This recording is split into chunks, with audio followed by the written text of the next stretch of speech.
Welcome to part two of the conversation with Dr. Richard Churches, the lead advisor for education reform and evidence-based practice at Education Development Trust. Welcome back, Doctor. Thank you, Brendan. It's great to be back chatting to you again. I know, and we're excited to learn more about you, especially after part one. Now, along with your significant experience in a range of contexts, schools and locations, coupled with extensive professional development, did this enable you to successfully transition into the advisory role at EDT? Yeah, I think it did. I was very lucky to work in lots of different contexts. So, as you know, my first job was in Italy, an international school, and I actually taught from 2.5 to 18, right the way through to IB, which was really interesting. So I've been a primary teacher, I've been a secondary teacher, I've taught sixth form as well, taught international. When I was at Battersea Technology College in South London, the head teacher asked if I would be seconded to a special school. So I taught at Garrett Park Special School. So I've actually taught in lots of different contexts, and I think that's been really, really helpful for me in stepping back and recognising the big picture on education rather than thinking there's just one way to do it. In the technology college, was that secondary school or...? It was secondary through to sixth form, and it was on the edge of that initiative that the Labour government put in place. Actually, it was the Conservative government put in place to have technology colleges, which were more mixed in terms of the qualifications they would offer, but it wasn't a TVET, Technology Vocational Engineering College. Yep. No, it was a school with different range of courses. Now, what was the accelerated leadership program you were involved with? What was that? Yeah, well, the first job I had for CAPSTE, as it was called then, now of course we're Education Development Trust, was called Fast Track Teaching. And in fact, I was working as an advanced skills teacher doing consulting across South London while having a senior management job in an East London school. And there was an advert in the back of the Times Educational Supplement, which is, for those people that are not from England, is a newspaper that advertised a lot of jobs in it for teachers and consultants. And it said they wanted someone to lead this programme for the Department for Education and Skills, as it was then called. And I applied for the job, and I ended up at CFBT's offices, now Education Development Trust, of course, and interviewed by my current boss, Tony McAlevey, and Geraldine Hutchinson, who I think you've met, Brendan, the other week when we were at the conference speaking to supervisors. And I was appointed to lead the programme, and it was the first blue chip company style executive leadership development programme in education. And the goal was to take young teachers and develop their leadership skills following a behavioural assessment centre and promote them to leadership faster. So they all took on a whole school responsibility early on, and I designed the leadership development programme for that. My master's degree moved me into being very interested in applied psychology in education and also leadership development in education. That was a major part of my master's degree. And we had 2,500 teachers. And it's very exciting now, 10 to 15 years on, I keep bumping into these people who are head teachers. In fact, on the programme I work for the DFE at the moment, Future Teacher Scholars, several of the people who are in deputy head roles were on the Fast Track Teaching programme and are doing a fantastic job in England schools. Now, was it that project or programme that contributed to you moving towards a PhD? Yeah, because I'd obviously been very interested in leadership then, and I got even more interested in leadership, and particularly in areas of charismatic leadership and leadership speeches and their effect on participants in getting followers to buy into leaders and what they do. And so that was an area I was very, very interested in. And I started doing my own reading, and I came across somebody at Surrey University in the management school who was also interested in this area and said, you should do a PhD because you've got this fascinating interest. And that was how it started. So I ended up working in what essentially is the area of organisational behaviour and organisational psychology is essentially what my PhD is, looking at the effect of leadership speeches. So your primary supervisor almost found you rather than the traditional way around where a potential doctoral or higher degree by research candidate finds their supervisor. Yeah, it was. Yeah, I think it was. It was a sort of a dual sort of thing. I mean, it was in the back of my mind to do a PhD. But the top tips, I think we were going to say we're going to give people in this one. I want to know about your application process first. The application process. Yes. Well, it's very different depending on which doctorate you do. So some doctorates are taught, and some are research doctorates. So if it's a taught doctorate, there's a little bit more of a application process that's about what you've done before, can you do this, because part of it's going to be taught. If it's a research one, I wrote 2 pages about what my research was going to be in and what I was interested in, and then basically I was left on my own to do it with a supervisor challenging me and writing a thesis at the end of the process. So there are very different sorts of PhD. Mine was entirely research, and so nobody ever taught me anything other than I could go to research methods training programs. Did you do the research methods training program? Yeah, so my master's was, I had to do a dissertation that was entirely qualitative, but my PhD is experimental psychology, so it's running experiments in laboratories with people. Yep. So I've got this very broad view, and there's a lot of debates about methodology out there in the system. Often people get grumpy on Twitter when I talk about the randomized control trial work I do with teachers, and I say, well, here's the thing, it's not, there isn't one research method that's bad and one that's good. The question is, what's your research question and what do you want to find out? So there's a space for being a pragmatist, as we call it, which is I select the research method for the job I want to do. So if I want to know if this treatment is better than that in medicine, or I want to know if this pedagogy is better than that, there's nothing better than doing a randomized control trial or a similar study. If I want to know what your experience was as a newly qualified teacher, then I need to run some sort of qualitative interview process with you. If I want to understand the culture of organization, then I might need to embed myself as an observer who participates in that. So I do all sorts of research, from the most qualitative to the most quantitative and everything in between.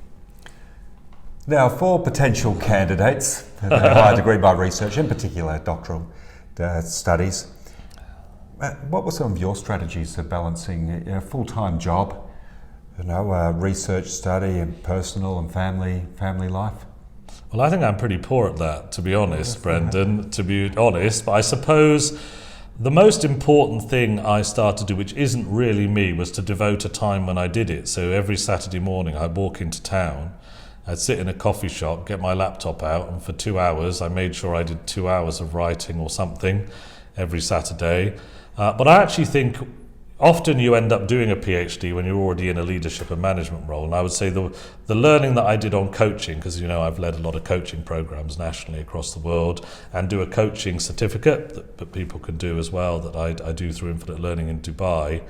I suppose the learning I've had is just learning to empower other people that work for you as much as you can, because then you might actually have the time to do the PhD. And the second thing is, make sure you really are choosing to do something is absolutely fascinating, because I was completely at one point obsessed with a question about what is going on here, and I want to try and figure it out. And I suppose then it almost was more like my hobby, and I never really felt like it was work. I might have been making model ships in my shed, but instead I was finding out more about the area I was interested in. Now, some of the outputs from your PhD, the thesis, obviously are publications, but more recently, books. Yeah, so it was quite interesting. I actually believed I was going to do a qualitative research method for my PhD, and that's how I started the journey. But when I read the literature, it was very, very clear that I could only research this by moving it into experimental psychology, and I ended up with some dual supervision and support from people in the psychology department as well. And that was very interesting, because that made me fascinated by the potential of experimental, as we call them, research methods in education. Probably have to go back and join 2 things up maybe here to explain this, but I have a job now which is to do with evidence-based practice. And I work for Tony McAlevey, one of our 2 senior directors in the business. The directors of countries work for Anna Searle, and I work for Tony McAlevey, and there's other people who do the same. And it would have been about 10 years ago, Susan Greenfield, the world-leading neuroscientist, set up a working group at the House of Lords in England in government to explore how neuroscientists and teachers could collaborate. And it was called the All-Parliamentary Working Group on Brain Science in the Classroom. Snappy title. And of course, as many of the listeners out there will know, there have been lots of times when we tried to engage with this and we've ended up creating terrible neuromyths like learning styles, which neither exist, nor are they theoretically sound, nor do they make a difference to the outcome of learners. So all round, but nonetheless, it's very hard for us to get away from creating these ideas, when actually there's a good body of evidence we can move across from cognitive psychology and neuroscience is helpful and isn't made up. So that was what this working group was all about. And three things came out of it. One, the need to engage neuroscientists with education because they didn't understand it. The need to get educators to understand what the evidence said. And the third thing was the potential of research methods that combined the two using quantitative research. So those things have all come together in the work I've done over the last few years. So I'm going to mercilessly plug a couple of books, actually. Did this lead to the writing and publication of this book? It did. So this one here, which Susan Greenfield wrote the foreword for, which is called Neuroscience for Teachers, includes neuroscience and cognitive psychology that's supported by neuroscience evidence. And it was written with Eleanor Dommett, who works at King's College London in the psychology department, and Ian Devonshire, who works at Nottingham Medical School. And it's printed by Crown House, yes? Crown House Publishing, and by Hodder in Australia. So if you're listening to this in Australia, you can get a copy from... For sure, they'll all be listening to you. Yeah, definitely. And this one here, Teacher-Led Research. Yes. I really like this one. This is a research methods book that teaches teachers how to do randomised control trials.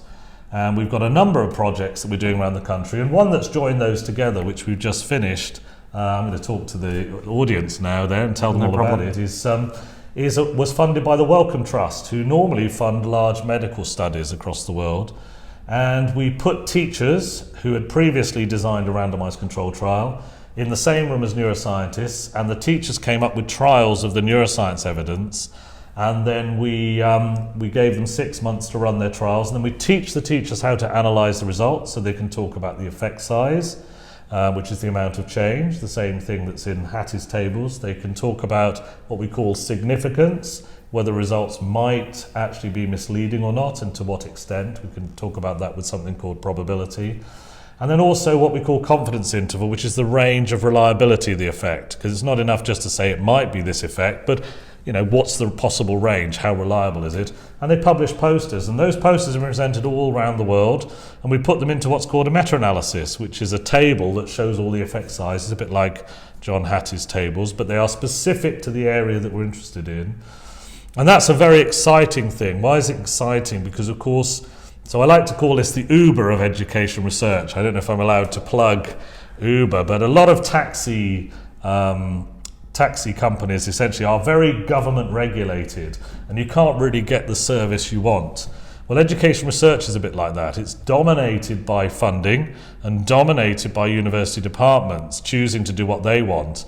And also it's often done by people that no longer practice as educators or never practiced. Some people who are never teachers design pedagogy and do education research. Whereas if you look at medicine and healthcare, it's completely the opposite. Serving clinical practitioners often do the translational research from the laboratory, the theory of what might work based on the biology of the body. Well, we've now got a biology of learning we can talk about. And they often translate it by doing these small trials. And then the trials are done by serving clinicians themselves. And then they're amalgamated by universities and bodies that help clinicians know what to do. So that's a sort of interesting philosophy. It's quite a disruptive one. We've had about 300 plus teacher-led randomised control trials around the world altogether. And with these, do you have some links that you're able to share with us to some of those? Definitely can. Okay. Yeah, I can show you a link. Link to a Okay. research report, some of the other things that we're developing. We're about to put in place a journal for teachers where they can publish their online posters. We don't get them to write journal articles. That's not the best way to communicate. We get them to draw an A1 poster up that explains why they did the research, what the method was, how they did it, and what the findings were, in a very quick way to communicate. And this will be an EDT journal, will it? It will be an online journal where the posters will be published. That's the plan. Fantastic. And when's that going to be available? Hopefully, once I come back from Riyadh and I can start work on it again in the summer, then that will be the plan. So. Work never ends, does it? It's an enjoyable thing. And just say, if anyone wants to get in touch about the randomised control trial process or anything, you can easily find me in LinkedIn. You can find me under my name on LinkedIn. We'll put all your contact details just below on this video. To anyone about that. So. Now, just one final question. As we know, EDT is a non-profit organisation. And how's EDT contributing to providing educational opportunities for those less fortunate? Well, perhaps globally. Yeah, globally. Well, globally, we're always looking for the opportunity to make a difference, and that's the exciting thing about working for a not-for-profit organisation. Now, I know that all education companies are employing ex-teachers that want to make a difference, but there's something very motivating about a company that's ultimately there to do things that will make a difference. And our trustees hold us to account on not bidding for anything. You've got a good board. We've got to do that. So, I mean, if I give one example of something that shows that I've been working on that's been really, really a very powerful experience, we also have a charity within our charity called the Alexandra Schools Trust. It's still part of us, but it's a charity within the charity. And we looked around the world for somewhere where we could make the biggest difference we possibly could with some of that funding. And we looked at the Syrian conflict. And some of your listeners might know that the Jordanians are incredibly generous people. And they said, come on in. Come on to our country. Anyone that wants to come here. And they had thousands and thousands of Syrian refugees and children come over. And then what's the next question? What do you do with all of them? Well, they said our schools were open for twice as long. And so they have a morning shift and an afternoon shift. And they didn't have enough teachers. They said, well, let's find some teachers. So we've been working to train the teachers of the Syrian refugee children in the second shift to improve their practice. And we've had an English language training program to support the children and the teachers in the classrooms.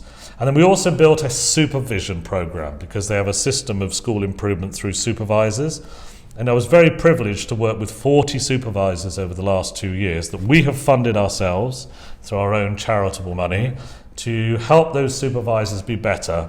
And that program has taught them how to think like a clinical practitioner. So we teach them about evidence-based practice, how to diagnose what's happening in the classroom, look across at the teacher effectiveness research and select a really good treatment. Work with the teacher like a doctor might work with you to help you to understand what you need to do, and then critically evaluate your practice. Because for doctors, every patient engagement is like a mini research project. And that's how we want the teachers and supervisors to think. Every time they teach, they are evaluating themselves, having applied something from the research evidence. And that program has made a huge difference. And those supervisors have been working with the teachers of around 20,000 plus Syrian refugee children. That's been a great pleasure to work on. And I think it's a nice example of where we are not just bidding for the work that people think should be done, but we're also proactively seeking out opportunities to make a real difference. Make a difference. And it's a pleasure to do it.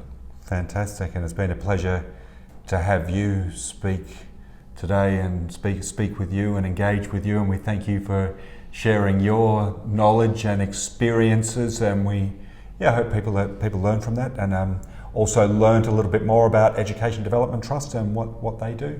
And we'll share some of those links in the bottom of this video. Great. Thank you, Thanks sir. very much, Brendan. Pleasure to talk to you as always. All right. Can't wait to come back to Riyadh and talk to you some more. So thank you. It's the #1 city. Thank you for listening. Thank you.